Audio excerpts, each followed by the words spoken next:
하나님께서는 우리를 사랑하셔서 예수님으로 구원의 방도를 마련하여 주시고 수많은 사람들 가운데서 나를 지명하여 불러주시고 그리고 내가 주님께 나와 회개하고 고백할 때까지 인내로 참으시며 기다려주시고 그리고 내 마음을 열어 예수님이 그리스도이심을 믿게 하여 주신 은혜가 너무나도 큽니다. 왜냐하면 이렇게 구원을 선물로 받은 다음의 삶은 구원을 받기 이전의 삶과는 완전히 다르게 되기 때문입니다. 이를 강조하기 위해서 오늘 본문 에베소서 2장 11절과 12절에 걸쳐서 우리가 구원받기 전엔 어떠한 존재였는지 구원받기 전에 정체성에 대해서 바울 사도는 다시 한번 상세하게 설명을 하고 있습니다. 우리가 흔히 잘 알고 있는 우리가 구원받기 전의 정체성에 관해서는 그냥 우리가 이 영생을 소유하지 못한 자, 그냥 죄로 죽을 수밖에 없는 존재, 대부분의 성도들이 우리가 이렇게만 이해를 하고 있습니다. 그러나 오늘 본문 말씀에서는 바울 사도는 좀 더 상세하게 우리의 정체성이 과연 어떠하였는지를 이렇게 7가지로 설명을 하고 있습니다. 이렇게 설명하시는 이유는 무엇이겠습니까? 바로 이런 삶을 살아갈 수밖에 없는 존재였는데 하나님의 은혜로 구원의 선물을 우리가 받았기 때문에 하나님 우리에게 베풀어 주신 은혜가 너무나도 풍성하고 크다고 하는 것을 우리로 하여금 더 잘 알고 있으라고 하는 얘기죠. 그래서 오늘 구원받기 전에 우리 정체성에 대해서 보면 우선 성경 본문을 펼쳐서 조금 표시를 해놓으면 좋을 것 같아요. 우리 구원받기 전에 정체성에 대해서 7가지로 설명을 하고 있습니다. 첫 번째는 무엇입니까? 보면 육체로는 이방인이다 해서 거기다 1이라고 써놓으시고 이방인의 동동그라미를 쳐놓으세요. 이것이 첫 번째 우리의 정체성입니다. 이방인이라고 하는 정체성이죠. 그리고 두 번째는 할례에다 동그라미를 쳐놓으세요. 할례가 기준이 되죠. 할례를 받지 않은 무리다. 세 번째는 그리스도 밖이라고 해서 동그라미를 쳐놓으시고 세 번째입니다. 그리고 네 번째는 이스라엘 나라 밖, 여기에 좀 동그라미를 쳐놓으시고 그리고 다섯 번째는 외인이다. 무엇에 대한 외인입니까? 약속의 언약들에 대하여 외인이다 라고 다섯 번째는 이야기하고 있습니다. 그리고 여섯 번째는 소망에다 동그라미를 쳐놓으세요. 소망이 없는 자. 그리고 일곱 번째는 하나님의 동그라미를 쳐놓으시고 됩니다. 일곱 번째는 하나님도 없는 자다. 이렇게 바울 사도는 우리가 예수님을 믿음으로 구원을 얻기 전에 우리의 정체성에 대해서 7가지로 설명을 하고 있습니다. 자, 방금 동그라미 친 키워드를 중심으로 7가지를 쭉 보다 보면 어떤 패턴이 보이죠. 영적 패턴이 보입니다. 비슷비슷한 내용 같지만 조금씩 그 의미와 뉘앙스는 다르기 때문에 바울 사도는 이 7가지 관점에서 과거의 정체성에 대해서 설명을 하고 있습니다. 잘 살펴보시면 첫 번째 2개의 정체성에 대해서는 바로 구약적 관점에서의 정체성이고 그리고 이어지는 세 번째와 네 번째의 정체성을 보면 신약적인 관점에서의 구원받기 전의 정체성을 보여주고 있습니다. 그리고 나머지 5번째, 6번째, 7번째 정체성은 신구약의 종합적인 관점에서 구원받기 전에 정체성에 대해서 보여주고 있는 것입니다. 그러면 가장 먼저 이방인은 어떤 의미입니까? 이방인은 헬라어로 에스나스라고 하는 단어인데 신약 성경에 164번이나 사용될 정도로 많이 사용되고 있는 단어입니다. 이 에스나스라고 하는 단어는 우리가 어떤 혈통을 의미하는 것이 아니에요. 그래서 이스라엘 민족이 아닌 민족을 이방인이라고 부르는 것이 아닙니다. 우리가 흔히 이제 그렇게 많이 표현을 하는데 이 에스나스라고 하는 단어는 뭐냐면 어떤 그룹이 있는데 어떤 종족이 있는데 그 종족을 이렇게 나누는 구별하는 근거가 뭐냐면 그 종족의 구성원들이 살아가는 문화 그리고 그들의 행동, 습성 이러한 것들이 비슷한 같은 동일한 그룹을 하나로 묶어서 하나의 종족이라고 표현하는 것입니다. 바로 이것을 이방인이라고 하는 단어의 의미입니다. 지구상에 살고 있는 모든 사람을 유대인과 이방인이라고 하는 이분법으로 나누어서 접근하는 것이 바로 구약의 관점입니다. 그렇다면 이방인이 아닌 유대인은 그럼 어떠한 존재인지를 먼저 살펴보고자 합니다. 유대인은 헬라어 원어에 있는 것처럼 어떤 가치관과 어떤 문화와 어떤 습성을 가지고 있기에 그들을 유대인이라고 부르는지 살펴볼 필요가 있습니다. 물론 이 유대인이라고 하는 이 단어는 우리가 흔히 야곱의 12아들 중에 네 번째인 유다 민족의 후손으로 그 이름에서 근거했다고 생각할 수도 있습니다. 하지만 엄격하게 그 단어의 뜻은 다릅니다. 영어로도 번역이 되는 게 다르죠. 주다라고 되어 있고 유다 아들의 이름은, 그러나 유대인이라고 하는 것은 Jew해서 Jew로 표현이 완전히 다른 단어입니다. 그렇지만 그 어감이라든지 어원은 아마 유다의 후손이기 때문에 거기에서 따왔을 가능성도 있습니다.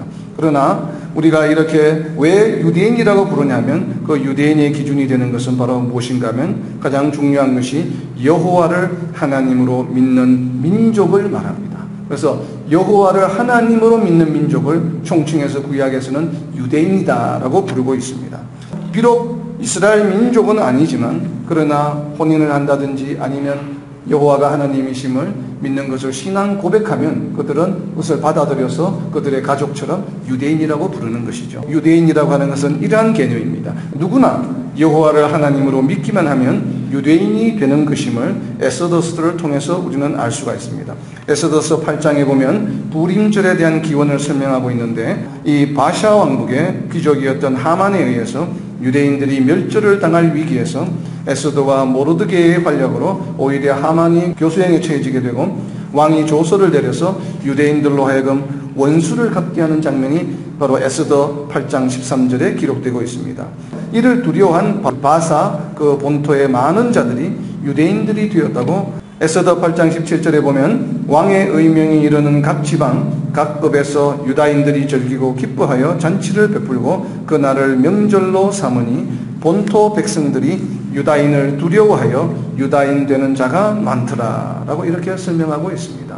그 페르시아 제국에 있는 본토에 사는 원래 그 주민들이 유다인들, 여기서는 지금 유다인이라고 표현하고 있는데 우리가 흔해서는 유대인이죠. 유대인을 두려워해서 그들이 어떻게 되었다고요? 유대인들이 되었다. 근데 그 숫자가 굉장히 많았다라고 지금 성경은 기록하고 있습니다. 바로 이와 같이 여호와가 하나님이심을 믿게 되면 이 페르시아인조차도 유대인이 되었던 것이죠. 그리고 이들은 단순히 그냥 유대인들 그룹에 속해서 하나님을 믿는 신앙생활을 이렇게 한 것뿐만 아니라 나중에 에스라가 돌아왔을 때 성전을 지을 때 꼭 그 지역의 바벨론 지역에 살던 많은 무리들이 돌아와서 성전에서 함께 봉사하며 일한 그 내용들이 바로 에스라서에 기록이 되어 있습니다. 에스라서 2장 59절 2장에 보면 에스라와 함께 돌아왔던 그 종족들의 이 명단을 기록하고 있는데 에스라서 2장 59절에 보면 델멜라와 델하르사와 그룹과 앗단과 인멜에서 올라온 자가 있으나 여기에서 언급한 이 5개 도시는 바로 바벨론의 도시들입니다. 그래서 바벨론의 도시들로 신학자들은 추정하고 있습니다. 그런데 2장 59절에서 이어서 내용을 보면 그들의 조상의 가문과 선조가 이스라엘에 속하였는지 밝힐 수 없었더라. 그러니까 여기서 지금 에스라와 함께 돌아왔던 그 민족 중에 이 5개 지역으로부터 오는 사람들은 그 조상들을 알 수 없다는 것이죠. 그건 바꿔 말하면 뭐예요? 이스라엘의 조상들의 족보에 기록이 되어 있지 않은 자들이라는 얘기입니다. 그 얘기는 바로 본토에 있던 토박이라는 얘기죠. 바벨론에 갔던 많은 그 유대인들 중에서 약 한 4, 5% 정도만 돌아왔습니다. 유대인조차도 돌아오기를 꺼려했던 그런 굉장히 위험하고 심각한 상황인데도 불구하고 이스라엘 민족이 아닌데도 불구하고 그 땅에서 유대인이 되었던 자들은 굉장히 수백 명이 돌아왔습니다. 바로 이와 같이 그들이 돌아와서 성전에서 봉사하며 하나님을 섬겼다는 것이죠. 이와 같은 내용들을 종합해보면 이방인은 바로 무엇입니까? 이방인은 여호와를 하나님으로 섬기지 않는 자들이죠. 그래서 오늘 본문에 있는 육체적으로 이방인이다라고 하는 표현은 바로 여호와가 하나님이심을 섬기지 않는 자들, 즉 다시 말하면 하나님의 백성이 아닌 자들을 의미합니다. 하나님께서는 이렇게 백성들을 구별하고 또 그들이 하나님의 백성임을 잊지 않게 하시기 위해서 한 방도를 주셨습니다. 표식을 주셨죠. 이들은 내 백성이야 라고 하는 표식을 주셨는데 그것이 바로 창세기 17장에서 설명하고 있는 할례입니다. 여호와를 하나님으로 믿는 자들은 구약시대에 모두 할례를 받았습니다.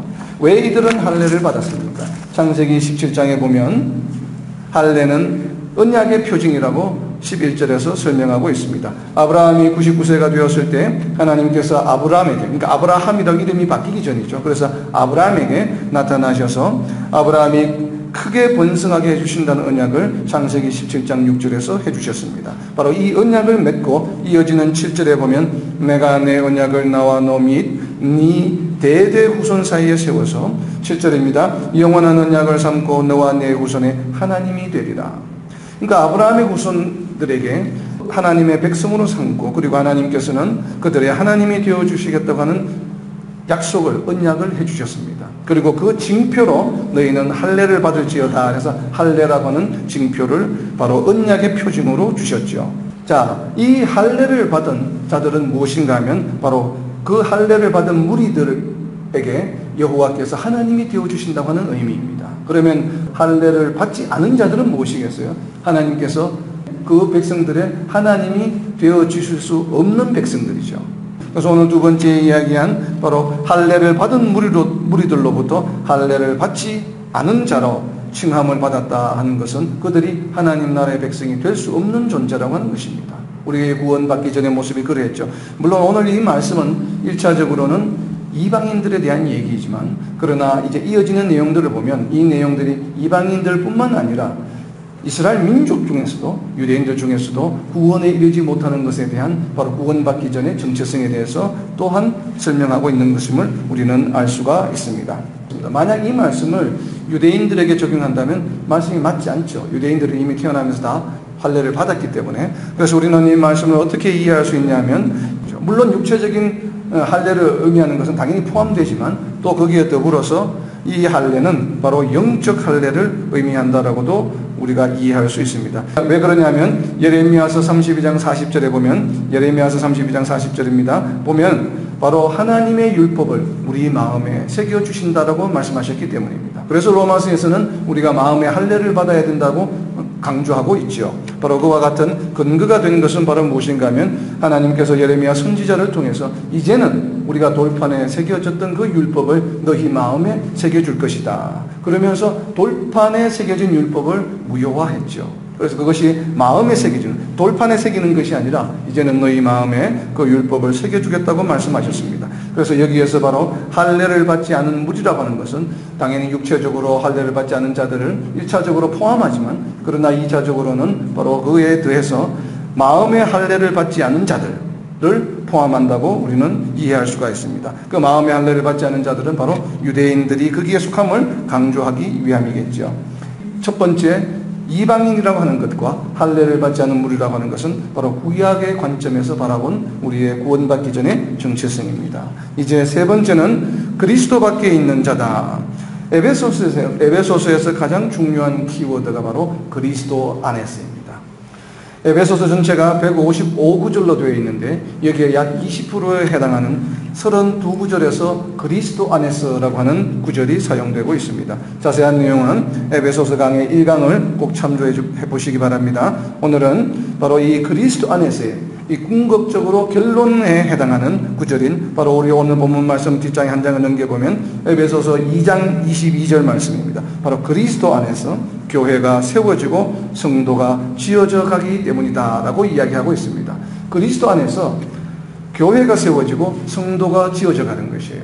교회와 성도는 바로 구원받은 자들이죠. 그래서 그리스도 안에서만 교회가 세워질 수 있습니다. 그리스도 안에서만 성도가 될 수 있는 것이죠. 그래서 오늘 본문 말씀에 있는 것처럼 그리스도 밖에 있는 자들이라고 하는 것은 무엇이에요? 교회의 구성원이 될 수 없는 자, 성도가 아닌 자를 말하죠. 그러니까 우리가 구원받기 전에 정체성은 바로 뭐예요? 교회의 구성원 혹은 성도가 될 수 없는 자였죠. 바로 그것을 신약적인 관점에서 지금 설명하고 있는 내용입니다. 자, 네 번째, 이스라엘 나라 밖의 사람이다 라고 하는 것은 여기서 말하는 나라 밖이라고 하는 것은 헬라어 원문을 보면 그 뜻은 무엇인가 하면 어떤 시민권, 어떤 나라의 백성으로서의 어떤 그 자격으로부터 배제되었다는 표현을 씁니다. exclude 됐다라고 하는 표현을 씁니다. 그래서 나라라고 하는 이 나라의 의미는 뭐냐 하면 federation의 의미를 가지고 있어요. 미 합중국처럼 바로 이 이스라엘 나라라고 하는 이 헬라어 단어는 한 나라를 말하는 것이 아니라 federation을 말합니다. 그러니까 이스라엘 나라 연합이라고 표현할 수 있겠죠. 그래서 하나님을, 예수님을 그리스도로 믿는 그러한 사람들의 연합체로부터 뭐예요? 거기에 속할 수 없는, 거기에 속하는 자격증, 시민권이 없는 자 다른 의미를 나타내고 있습니다. 그래서 이스라엘 나라 밖의 사람이라는 얘기는 이스라엘의 시민이 아니라는 얘기죠. 이스라엘의 연방에 속한 백성이 아니라는 얘기입니다. 다시 말하면 하나님의 백성이 아니라는 의미입니다. 또 하나님의 백성이 아니라는 의미를 우리는 마태복음 2장 6절을 보면 잘 알 수 있습니다. 마태복음 2장 6절입니다. 또 유대 땅 베들레헴아 너는 유대 고을 중에서 가장 작지 아니하도다. 네게서 한 다스리는 자가 나와서 내 백성 이스라엘의 목자가 되리라. 이렇게 예수님께서 직접 말씀하셨습니다. 그렇다는 얘기는 이스라엘 나라 밖의 사람이라는 얘기는 뭐예요? 바로 하나님이 다스리는 자가 나와서 다스리는 자가 나와서 하나님의 백성으로 삼아주신 그 백성에 속할 수 없는 자다라는 얘기입니다. 우리의 구원받기 전의 정체성이 바로 이와 같죠. 이렇게 그리스도 밖에 있는 자요, 또 이스라엘 나라 밖의 사람이라고 하는 것은 바로 신약적 관점에서 보았을 때 우리가 구원받기 전에 우리의 정체성에 관한 이야기입니다. 이제부터 설명이 되는 5번째, 6번째, 7번째는 이 신구약의 개념을 통합해서 하는 이야기입니다.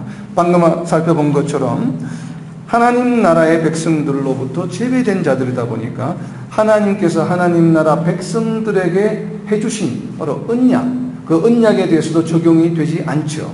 바로 그 언약에 대해서 적용되지 않는다는 의미에서 오늘 본문 말씀에서는 우리 한글로 번역되기는 외인이라고 번역이 되어 있습니다. 이 외인이라고 하는 단어, 헬라어 단어는 팔로트리아오라고 하는 단어인데, 이 단어는 뭐냐면 무엇으로부터 떼어놓는다는 의미예요. 그래서 이렇게 무리가 있든지 아니면 하나의 한 덩어리로 이렇게 되어 있는데 떡을 떼어서 내는 거죠. 원래 덩어리로부터 한 조각을 이렇게, 바로 이러한 의미예요. 그러니까 원래부터 떨어져 있던 것이 아니고 뭐예요? 원래는 하나였는데 그 하나로부터 일부분을 떼어서 낸다라고 하는 의미입니다. 자, 여기서 약속의 언약들에 대하여 외인이다라고 하는 것은 뭐예요? 원래는 모두가 다 뭐예요? 약속의 언약들의 대상이었죠. 그런데 외인이라고 하는 것은 뭐예요? 이제는 그 약속의 언약의 대상에서 뭐예요? 떨어져 나왔다라고 하는 의미입니다. 이것은 누구를 말하겠어요? 유대인들이죠. 원래는 구약시대 유대인들은 뭡니까? 하나님의 백성이요 언약의 대상이었죠. 그런데 이들이 예수님이 그리스도이심을 믿지 않음으로 인해서 어떻게 해요? 그 언약의 대상에서 빼어져 나오게 된 것이죠. 자, 이러한 뉘앙스를 가지고 있습니다. 물론 이방인들은 원래부터 하나님이 구원하시기 위한 창조한 그 이방인의 그룹에서 예수님을 믿지 않기 때문에 역시 그 구원의 대상에서 떼어져 나온 것이다, 이렇게 해석할 수 있겠죠. 그래서 이 부분은 물론 이방인들이 1차적으로 대상이지만 구체적으로는 당시에는 이 말씀을 바울 사도가 선포할 때는 그 주 대상들이 대부분이 이 에베소서 교회에는 이스라엘 유대인들이 많았습니다. 유대인 크리스찬들이. 그렇기 때문에 그들을 대상으로 이제 이렇게 설명을 하고 있다 보니까 특별히 이 헬라어 단어를 사용했습니다. 그러다 보니까 이 팔로트리아오라고 하는 단어는 신약 성경에 단 3번밖에 사용되지 않는 아주 독특한 단어입니다. 그래서 바로 그런 떼어져 낸다라고 하는 의미를 가지고 있습니다. 바로 어떤 언약입니까? 이 약속의 언약으로부터 떼어놓은 자들인데, 그럼 어떤 약속의 언약이에요? 여기에는 두 가지 관점이 있습니다. 구약의 언약과 신약의 관점에서 보면, 구약의 언약의 관점에서 하나님께서 우리에게 주신 언약의 말씀은 뭐예요? 우리가 잘 알고 있던 177, 67, 26, 20이죠. 창세기 17장 7절, 출애굽기 6장 7절, 레위기 26장 12절. 물론 다른 구절에도 모세오경에는 많이 언급이 되고 있지만, 특별히 이 세 구절 외우기 쉬운 구절을 보면 그 내용이 뭐예요? 내가 너의 하나님이 되고 너희가 나의 백성이 되리라 하신 이 말씀이 바로 뭐예요? 언약이죠, 언약. 이것이 창조의 목적이자 바로 우리를 구원해 주신 목적이기도 합니다. 이 언약의 말씀이 신약적 관점에서 보면 예수님을 통한 구원의 언약, 예수님을 통한 구원의 언약으로 아직은 떼어져 있는 상태다. 우리가 예수님을 믿기 전에는 우리가 이것이 떼어져 있는 상태라는 얘기죠. 그래서 바로 구약의 관점에서나 신약의 관점에서 볼 때 우리는 구원의 대상이 될 수 없는 존재다라고 하는 바로 그 정체성을 약속의 언약들에 대하여 떼어져 있는 외인들이다라고 설명하고 있습니다. 이 언약은 뭐예요? 우리의 구원을 받아서 영생을 누리는 것이죠. 그러다 보니까 그 영생을 얻을 수 있는 그 언약으로부터 떨어져 있다가 보니까 우리에게 무엇이 없어요? 소망이 없는 것이에요. 그래서 6번째, 세상에서 소망이 없는 자다라고 이야기하고 있습니다. 여기서 물론 우리가 세상을 살아가면서 여러 가지로 얻고자 하는 물질적인 여러 가지 세상적인 것들도 소망에 포함될 수는 있겠습니다만은, 그러나 궁극적인 의미는 바로 영적 소망, 영원한 삶에 대한 소망을 말합니다. 그것은 우리가 어디에서 알 수 있냐면 바로 이 소망은, 우리가 여기서 말하는 세상에서 소망이 없다라고 하는 이 소망은 그냥 우리가 노력한다고 해서 얻어지는 소망이 아니에요. 노력해서 얻어지는 소망은 물질이나 여러 가지 명예나 이런 것들이 있을 수 있죠. 그래서 이 소망의 대상은 뭐냐면 오직 믿음으로만 얻을 수 있는 소망입니다. 대상이. 그 무언가 우리가 소망하는데 그 대상이 뭐냐 하면 우리가 노력하거나 우리가 뭐 열심히 한다고 해서 얻을 수 있는 그 대상이 아니라 오직 믿음으로만 얻을 수 있는 대상에 대한 소망을 말합니다. 그래서 히브리서 기자가 11장 1절에서 바로 이렇게 이것을 잘 설명하고 있습니다. 히브리서 11장 1절, 우리가 너무나 잘 알고 있는 구절이죠. 11장 1절을 보면 믿음은 바라는 것들의 실상이요 보이지 않는 것들의 증거니라고 하는 말씀입니다. 물론 우리가 눈에 보이지 않는 것, 우리가 뭐 얻고자 하는 기도의 제목들이 많이 있죠. 그래서 그것을 믿음을 가지고 기도하라는 우리가 또 이렇게 말씀을 나눌 때 이 말씀 구절을 많이 인용하기도 합니다. 그러나 이 말씀의 궁극적인 그 배경과 뜻은 무엇인가 하면 영생에 대한 소망을 말하는 것이에요. 그것이 영생이라고 하는 것이 우리 눈에 보이지 않죠. 그리고 또 영생이라고 하는 것은 우리가 궁극적으로 영원한 삶을 우리가 소망하지 않습니까? 그런데 그 소망은 무엇을 얻을 수 있는 것이에요? 오직 믿음으로만 영생에 대한 소망을 얻을 수 있는 것입니다. 그래서 히브리서 11장에 이어지는 모든 내용들, 믿음장의 내용들이 바로 뭐예요? 하나님을 믿음으로 하나님께서 베풀어 주신 그 은혜에 대한 내용들입니다. 아브라함과 모세와 모든 사람들의 내용들이 그런 것이죠. 그래서 11장 1절, 바로 이 서두에 해당하는 히브리서 11장 1절의 말씀은 무엇인가 하면 바로 믿음으로 얻을 수 있는 것들에 대한 소망, 그것을 나타내는 것입니다. 그래서 여섯 번째, 세상에서 소망이 없는 자라 하는 것은 바로 믿음으로 얻을 수 있는 소망을 가질 수 없는 그런 존재였습니다. 그죠? 그리고 마지막 일곱 번째는 이러다 보니까 영생을 얻을 수 없는 존재이다 보니까 그 속에 뭐예요? 하나님도 없는 거예요. 하나님도. 그래서 특별히 이 일곱 번째 부분은 유대인들에게 많이 강조해야만 하는 부분이기도 합니다. 왜 하나님도 없는 자라고 바울 사도는 강조하고 있습니까? 이는 아마도 유대인들을 향하여 강조한 것일 수도 있습니다. 왜냐하면 그들은 누구보다도 여호와가 하나님이심을 굳게 믿고 있는 민족들이죠. 그렇지만 예수님을 믿지 않는다면 하나님을 믿는 믿음이 헛된 것이라고 하는 표현이에요. 그들에게 하나님이 없다. 왜요? 예수님이 그리스도임을 믿지 않으면 하나님이 없다는 것이에요. 유대인들이 지금 그렇지 않습니까? 보면 예수님을 믿지 않지만 여호와 하나님이심은 누구보다도 잘 믿습니다. 그렇죠? 그러나 오늘 바울 사도는 뭐라고 선포합니까? 하나님이 없다. 하나님도 없는 자다라고 선포하고 있습니다. 그 이유는 무엇이에요? 로마서 10장 2절에 바로 그 내용이 있습니다. 로마서 10장 2절에 보면 내가 정언하노니 그들이 하나님께 열심히 있으나 올바른 지식을 따른 것이 아니라 라고 말씀하고 있습니다. 이건 누구겠어요? 유대인이죠. 그들이 하나님께 열심히 있지만 그러나 무엇이에요? 그들에게 올바른 지식이 없다. 올바른 지식에 따라서 지금 하나님께 열심을 내는 것이 아니라고 하는 얘기예요. 여기서 말하는 올바른 지식은 무엇이겠습니까? 바로 로마서 10장에 이어지는 4절에 보면 그 내용이 있습니다. 로마서 10장 4절에 보면 그리스도는 모든 믿는 자에게 의를 이루기 위하여 율법의 마침이 되시니라.